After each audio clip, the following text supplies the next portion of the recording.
Behold, your new Prime Minister, Canada. His suit is slim-fitting, his tie dark, attire that is more fitting for a funeral. And in some ways, this meeting with Donald Trump was something of a funeral for the Canadian public, for they have now been made aware of the fact that they have been hoodwinked.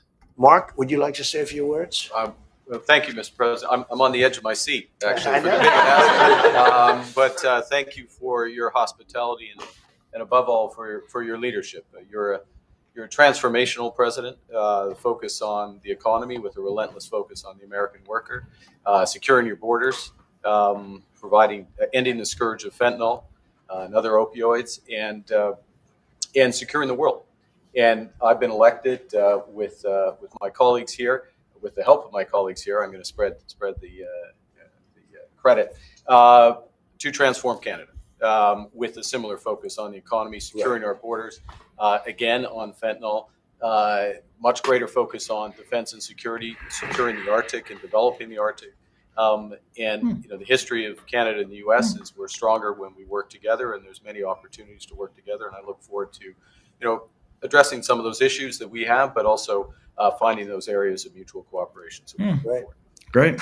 Very nice. Thank you. What, very much, sir. What did you learn, Mr. Carney? Very nice statement. Nice statement. I love Trump. And by the way, if I may just point out something that you might have missed in the beginning here. Let's just go right back to the beginning. Mark, would you like to say a few words? Look at the way Trump taps his leg. I'm on the edge of my seat, actually. I know. There you go, kid. That is what you call, I don't use the word alpha male because it's very cliched, but that is what you call asserting dominance in negotiations. Did everybody pick up on what Mark Carney said in that 1 minute clip from their meeting today? He referred to Donald John Trump as a transformational president who secured the border, went after the fentanyl crisis, talked about, the Arctic Ocean and security there. We're not yet 8 minutes into the show, but we're not on CommieTube, so I can say it. I fucking told you so, everybody watching this.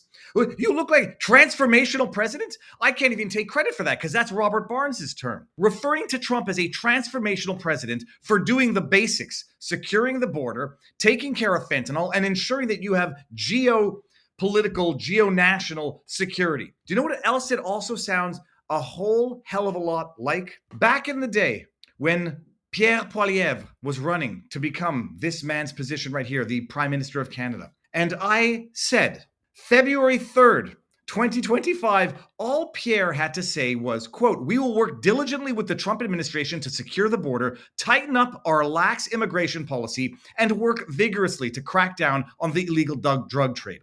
That's all he had to say. And he could have washed his hands of any responsibility to actually do anything concrete by virtue of the fact that Trudeau prorogued Parliament and there's nothing Conservatives could do. It was the easiest layup ever. Instead, what he said and puts out he said what he said, puts out a 7-minute video derailing the lamentable state of the Canadian economy, thus highlighting the absurdity of starting a trade war with Canada.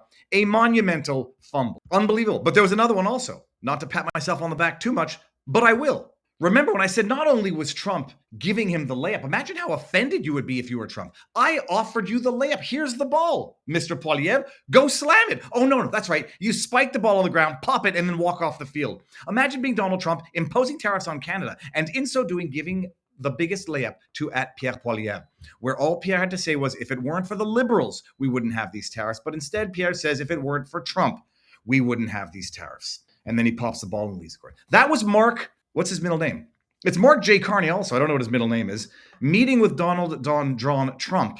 And it went very quickly from elbows up to bend the knee. And no, I don't mean anything sexual about that, you disgusting perverts. Bend the knee is a sign of submission, not knees bent. Bend the knee and kiss the ring. That is what we saw from Mark J. Carney at the office of the president today. Or they weren't at, I think they were at Buckingham Palace, and there was just a meeting that they had.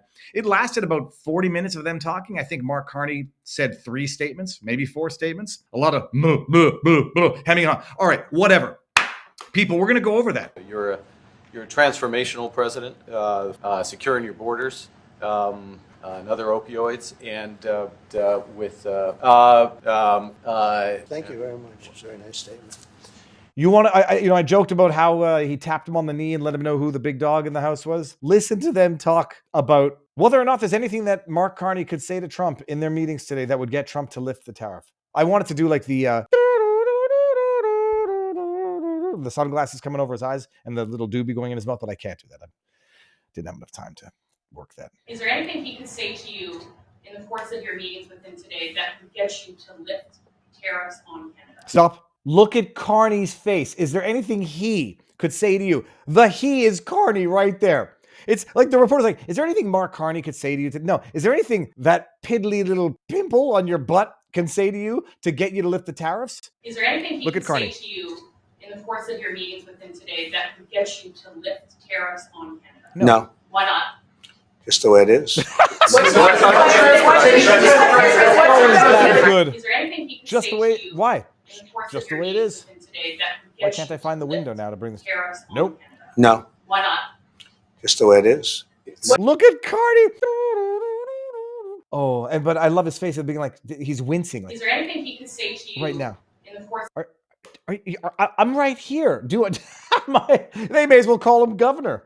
Oh, okay. So that was one of them, and then the other one was shortly before that. Watch Mark J. Carney squirm. This was there was a longer clip to this. This was Trump talking about how he doesn't need Canada, and this is kind of what I was saying also throughout the election. These are asymmetrical countries, asymmetrical GDPs, asymmetrical economies, asymmetrical militaries, asymmetrical reliance. You need to know how to negotiate from a position of weakness.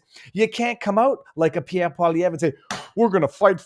By the way, that's exactly what Carney said, and now he's going to bend the knee. Listen to this one. Well, we don't do much business with Canada from our standpoint. They do a lot of business Carney. with us. We're at like 4%. Okay. His eye is actually twitching. His left eye is like he's having a meltdown. He looks like he's going to pass gas or he's having a bowel obstruction. Trust me, I know about that. Look at this. Look at his left eye. Look at this eye right here. It's blinking like a Katy Perry blink. Well, we don't do much business with Canada from our standpoint. They do a lot of business with us. We're at like 4%. And usually those things don't last very long. You know, we have great things, great product. The kind of product we sell, nobody else can sell, including military. Look, we make the best military equipment in the world, and Canada buys our military equipment, which we appreciate. But we make the best military equipment in the world by far. The missiles, the submarines, everything. Everything we have is really top notch. I rebuilt our military during our last term. Stupidly, we gave some away to Afghanistan, which shouldn't have happened. Oh, he went on about that. I think it was the most embarrassing moment in the history of our country. It was. It was just very incompetent people. It Well, was. we don't. What's amazing here is that you have Trump legitimizing Carney. You have Carney legitimizing Trump to all of Canada. There's no waking them up with the gentle, "Hey, Canada, you've been kind of hoodwinked." Remember that whole thing that Carney was saying about fighting Trump and on the first day in his office and yada yada yada. Carney comes out and basically kisses his ass. I mean, forget the ring. The ring would have been a nice thing. He came out and kissed Trump's ass after having dumped on Trump throughout the election to get himself elected. And now the brainwashed sheeple of Canada are going to say, well, he got elected now, and this is what he's got to do. It's good diplomacy. It's motivated reasoning. It's arguing towards conclusions and not from them. Whatever Carney does to the liberals who are duped into voting for him is going to be good. The problem is, it almost feels like Carney is being more right of center than Pierre was trying to be for the Conservatives. Anyhow, I forgot to tell everybody, subscribe. Make sure that you have notifications turned on. Go to Amazon, the devil tool there, and get Louis the Lobster, Returns to the Sea.